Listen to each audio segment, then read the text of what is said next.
आसमान पर गहरे बादल छाए हुए थे। बादल कौवा चिड़िया के घर जाता है। मानो बहन, ऐसे उदास क्यों बैठी हुई हो? बाहर इतना अच्छा मौसम हो रहा है, चलो बाहर घूमने चलते हैं। नहीं बादल भैया, मेरे अंडे होने ही वाले हैं और मैं बहुत परेशान हूँ। मानो बहन, ये तो खुशी की बात है, तुम्हें काहे की परेशानी? वो बादल भैया, आपको तो पता है कि मेरा घर कितना पुराना है। अगर बरसात हो गई तो मेरा घर तो फौरन से टूट जाएगा। आप ही बताएं कि मैं अब क्या करूं? मेरी तो तबीयत भी ठीक नहीं है। मैं तो चिड़िया से दाना लेने आया था। ऐसा ना हो कि चिड़िया ही मुझे अपने घर की मुरम्मत करने के लिए बोल दे।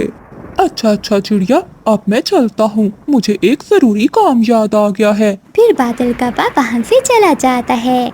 वो रात तो गुजर जाती है। अगली सुबह होने के साथ ही बारिश भी शुरू हो जाती है। बारिश के साथ साथ तेज तूफान भी था, जिससे चिड़िया का घर तो जोर जोर से हिलने लगता है।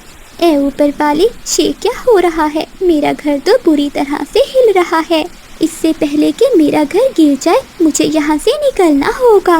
कहीं ऐसा ना हो कि मेरे अंडे हो जाएं और वो भी इस घर के साथ ही गिर जाएं। ऐसा सोचकर मानो चिड़िया अपने घर से बाहर निकल जाती है। अभी वो घर से बाहर निकली ही थी कि उसका घर नीचे गिरकर टूट जाता है।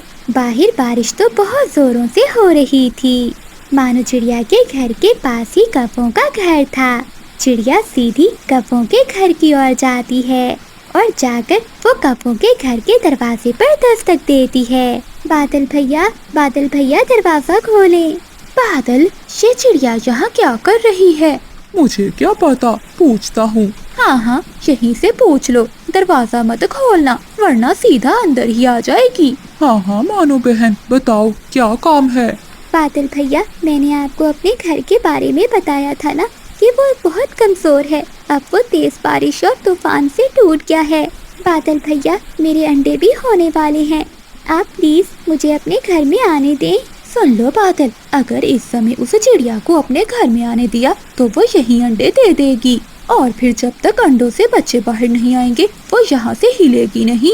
कोई बहाना बना दो, मगर इस चिड़िया को मैं अपने घर में नहीं आने दूंगी। हाँ पिछली। मानो बहन, मैं तुम्हें घर में आ तो लेने देता, लेकिन क्या करूँ? पिछली का सारा मायका मेरे घर में आया हुआ है। मैंने पहले ही उन्हें बहुत मुश्किल से संभाला हुआ है। अब मैं तुम्हें यहाँ कैसे रखूँगा?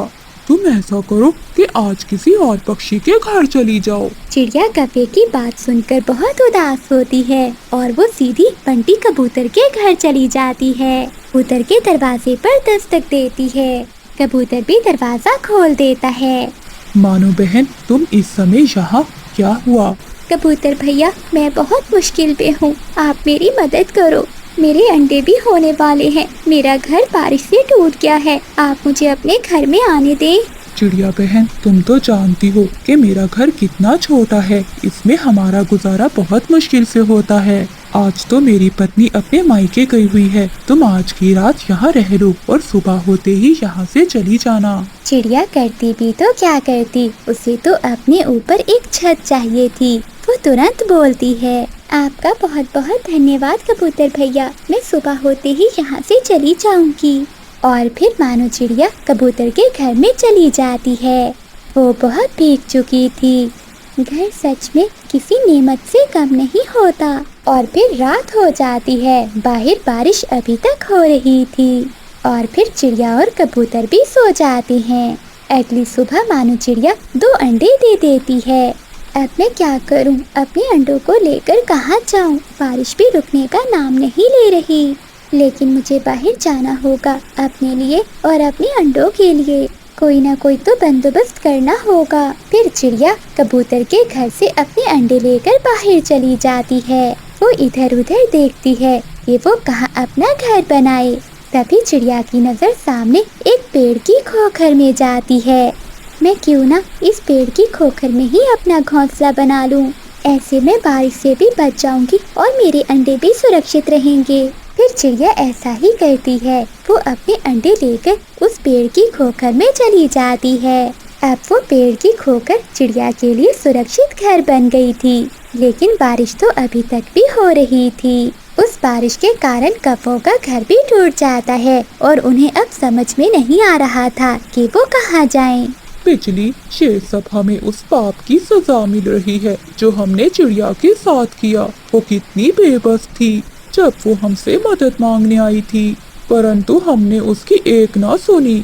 जब बादल कौवा अपनी पत्नी बिजली से ऐसे बातें कर रहा था तो पास चिड़िया अपनी खोखर में ये सारी बातें सुन रही थी। बादल भैया, आप बिजली बहन को लेकर यहाँ आ जाइए। देखिए ये खोखर कितनी सुरक्षित है। फिर वो दोनों उस पेड़ की खोखर में चले जाते हैं। हमें माफ कर दो चिड़िया बहन, बादल को मदद ना करने के लिए मैंने ही कहा था। बिजली बहन, आपको माफी मांगने की कोई जरूरत नहीं। जो भी होता है अच्छे के लिए ही होता है। इस तरह वो दोनों पति पत्नी चिड़िया से बहुत शर्मिंदा थे। जंगल में 4-5 दिनों से लगातार बारिशें हो रही थी। इतनी बरसात के कारण जंगल के पक्षियों के घोंसले भी टूट रहे थे। चिंकी, हमारा घोंसला तो टूट गया, अब हम कहाँ जाएं? चीकू जी, इस समय हमें भला कौन रखेगा? चलो चिड़िया के पास चलते हैं, वही हमारी मदद कर सकती है। वो पति पत्नी तेज बारिश में चिड़िया के घर के लिए उड़ते हैं। मानो चिड़िया अपनी बेटी मीना के साथ अपने घर में गहरी नींद सोई हुई थी। तभी बारिश के कतरे चिड़िया के चेहरे पर पड़ते हैं तो उसकी आँख खुल जाती है। उठो मीना बेटी, हमारी छत टपकना शुरू हो गई। अभी छत तो मैंने कल ही मरम्मत की थी, लेकिन कर भी क्या सकते हैं। जितनी बारिशें हो रही हैं, इससे तो मेरा घर टूटने का भी खतरा है। मामा, वो देखिए, बारिश का पानी तो घर के अंदर आ रहा है। हम तो डूब जाएंगे। नहीं मीना बेटी, ऐसा नहीं हो सकता। चलो मैं बाल्टी लेकर आती हूँ, हम ये पानी निकालते हैं। फिर मीना चिड़िया और उसकी मम्मा पानी बाल्टी में भर भर कर बाहर निकालने लगती हैं। लेकिन वो पानी तो कम होने की बजाय बढ़ता ही जा रहा था। मीना बेटी, हम ये पानी नहीं निकाल सकते, हमें घर से निकलना होगा। अब ये घर भी टूट जाएगा। लेकिन मामा, हम इतनी तेज बारिश में कहाँ जाएंगी? कबूतर के घर जाते हैं, वो हमारी मदद जरूर करेगा। वो माँ बेटी अपने घर से बाहर निकली ही थी कि चिंकी और चीकू तोता भी आ जाता है। क्या हुआ मानो बहन, तुम घर के बाहर क्यों बैठी हुई हो? चीकू भैया, क्या बताऊँ, मेरे पूरे घर में पानी भर चुका है। किसी समय भी मेरा घर टूट जाएगा, इसलिए मैं अपनी बेटी को लेकर कबूतर के पास जा रही थी। चिड़िया बहन, हमारा घर भी टूट गया है, इसलिए हम तुम्हारे पास आए थे। लेकिन अब तो तुम्हारा घर भी टूटने वाला है। चलो हम भी तुम्हारे साथ कबूतर के घर जाते हैं। फिर वो सब कबूतर के घर की ओर उड़ते हैं। जब वो सब कबूतर के घर पहुंचते हैं तो देखते हैं कि कबूतर और उसकी पत्नी पेड़ पर बैठे रो रहे हैं और उनका घर जमीन पर टूटा हुआ पड़ा था। कबूतर भैया, क्या हुआ? आपका घर कैसे टूटा? मानो बहन, इतनी तेज हवा चली कि जिस पेड़ पर हमारा घर था वो जोर जोर से हिलने लग गया और हमारा घर नीचे गिरकर टूट गया। कबूतर भैया, हमारे घर में भी बारिश का पानी जमा हो गया है और चीकू भैया का घोंसला भी टूट गया है। अब ऐसी तेज बारिश में हम सब कहाँ जाएंगे? मानो बहन, कौवों का घर मजबूत है, हम उन्हीं के घर जाते हैं। वो एक रात तो हमें रह ही लेने देंगे। फिर वो सब वहाँ से कौवों के घर जाते हैं। वो दरवाजे पर दस्तक देते हैं। कौन है दरवाजे पर? बिजली बहन, मैं मानो चिड़िया और मेरे साथ कबूतर और तोता भी है। हम सब के घर टूट गए हैं। हम सबको एक रात बस अपने घर में बिता लेने दो। जैसे ही बारिश रुकेगी तो हम अपना घर बनाना शुरू कर देंगे। अच्छा, तुम सबको अपने घर ले आओ ताकि तुम सबके वजन से हमारा घर भी टूट जाए। चले जाओ यहाँ से। पिछली एक रात की तो बात है, आने देते हैं पक्षियों को। कोई जरूरत नहीं है, मैंने ठेका उठा रखा है सबका। बिजली बहन, मेरी बेटी को बहुत ठंड लग रही है, प्लीज हमें एक रात रहने दो। जल्दी निकलो सब यहाँ से, हमें नींद आ रही है। फिर वो सब वहाँ से उड़ते हैं। फिर वो सब पुराने बड़े पीपल के पेड़ पर रहने वाली बूढ़ी कौवी के पास जाते हैं। उस बूढ़ी कौवी का घर इतना मजबूत नहीं था, लेकिन फिर भी वो सभी पक्षियों को अपने घर में आने देती है। वो बूढ़ी कौवी सभी पक्षियों को खाना खिलाती है। आपका बहुत बहुत धन्यवाद माँ जी। मेरी बेटी ठंड बर्दाश्त नहीं कर सकती थी अगर आप मुझे अंदर ना आने देती तो शायद मैं अपनी बेटी को खो देती। बेटी, बुरे समय में ही तो एक दूसरे के काम आते हैं। अगर हम पक्षी एक दूसरे के काम नहीं आएंगे तो भला कौन हमारी मदद करेगा। हाँ माँ जी, हम पहले बादल कप्पे के घर गए थे, लेकिन उसकी पत्नी बिजली बहुत घमंडी है। वो कहती है कि हम सब की वजह से उसका घर भी टूट जाएगा। तोते बेटा, भला हम उस बिजली कप्पी से कैसे अच्छाई की उम्मीद लगा सकते हैं। जैसे ही बारिश रुकेगी तो हम सब इस जंगल से निकल जाते हैं, क्योंकि पहले भी इस जंगल में बहुत ज्यादा बारिशें होती हैं। क्या पता बच्चों, हम सब अपने घर बनाएं और फिर बारिशों से वो टूट जाएं। हमें कोई और ठिकाना ढूंढना होगा। माँ जी, मैंने सुना है कि इंसानों की बस्ती के आगे एक जंगल है, वहाँ मौसम भी ठीक रहता है। हम सबको वहीं जाना चाहिए। फिर वो सभी पक्षी मानो चिड़िया की बात मान लेते हैं। फिर वो सभी पक्षी वहाँ से चले जाते हैं। रास्ते में जब बिजली कप्पी पक्षियों को देखती है तो वो उन्हें आवाज लगाती है। अरे, ये सुबह सुबह कहाँ जा रहे हो तुम सब? बिजली, तुमने तो हमें अपने घर में नहीं रहने दिया। अब हम सब अपने लिए नया जंगल ढूंढने जा रहे हैं। वैसे भी इस जंगल में बहुत तेज बारिशें होती हैं। मैं तो तुम्हें भी कहती हूँ कि तुम दोनों भी हमारे साथ चलो। तुम्हारे घर का भी क्या भरोसा, वो भी तो टूट सकता है। हम सब इंसानों की बस्ती के आगे वाले जंगल में जा रहे हैं। आप भी हमारे साथ आ सकते हो। तुम्हारी काली जुबान, भला मेरा घर क्यों टूटेगा? बहुत पक्का है मेरा घर। हाँ, तुमसे बर्दाश्त नहीं होता कि मैं इतने बड़े और पक्के मजबूत घर में रहती हूँ। मैं तो आपका भला सोच रही थी बिजली बहन। कल को अगर आपका घर टूट गया तो आप अकेले इस जंगल में क्या करोगे? जब तुम सब गरीब पक्षी इस जंगल से निकल जाओगे तो हम भी खुश रहेंगे। फिर वो सभी पक्षी वहाँ से चले जाते हैं और उड़ते उड़ते दूसरे जंगल में पहुँच जाते हैं। नए जंगल में जाकर वो सब पक्षी अपने लिए नए नए घर बनाना शुरू कर देते हैं। एक रात जंगल में तेज बारिश होती है। कप्पों के घर के पास एक बड़ा पेड़ था। वो पेड़ हवा के कारण उखड़ता है और उनके घर पर जा गिरता है। कप्पों का घर नीचे गिरकर टूट जाता है। हमारा घर टूट गया। बिजली, अब ऐसी तेज बारिश में हम कहाँ जाएंगे? कोई और पक्षी भी नहीं है जंगल में हमारी मदद करने के लिए। बादल जी, वो सब इंसानों की बस्ती के आगे एक जंगल है, वहाँ गए हैं वो सब। चलो जल्दी करो, हम भी वहीं चलते हैं। ऐसी बारिश में मुझे तो ठंड लग जाएगी। बिजली, अगर यहीं बैठे रहे तो ऐसे ही मर जाएंगे। वो पति पत्नी वहाँ से उड़ते हैं। तेज बारिश और ठंडी हवा के कारण बिजली की तबीयत खराब हो जाती है। जब वो उस जंगल में पहुँचते हैं तो कोई पक्षी भी उन्हें अपने घर में नहीं आने देता। बादल जी, अब हम क्या करें? मुझे तो बहुत तेज बुखार हो गया है। अगर मुझे कोई घर ना मिला तो मैं मर जाऊंगी। बिजली, मानो का घर, मानो चिड़िया के घर हम अभी तक नहीं गए। वो जरूर हमारी मदद करेगी। वो तो मुझसे बदला लेगी और अपने घर में नहीं आने देगी। चलो बिजली, जाकर तो देखते हैं। फिर वो दोनों पति पत्नी चिड़िया के घर जाते हैं और दरवाजे पर दस्तक देते हैं। चिड़िया घर से बाहर आती है। अरे बिजली और बादल, तुम दोनों यहाँ क्या कर रहे हो? मानो बहन, हमारा घर टूट गया। मेरी पत्नी की तबीयत बहुत खराब है और कोई भी पक्षी हमें अपने घर में नहीं आने दे रहा। प्लीज हमें अपने घर में रख लो। मानो चिड़िया जल्दी से उन कप्पों को अपने घर में ले जाती है, उन्हें खाना देती है और बिजली कप्पी को बुखार की दवा देती है। बिजली कप्पी मानो चिड़िया से बहुत ज्यादा शर्मिंदा थी, क्योंकि उसने चिड़िया के साथ इतना बुरा किया, लेकिन चिड़िया ने फिर भी उनकी मदद की। जंगल में तूफानी रात थी। जंगल के सभी पक्षी अपने अपने घोंसलों में छुपकर बैठे हुए थे और इस तूफानी बारिश के रुकने की प्रार्थना कर रहे थे।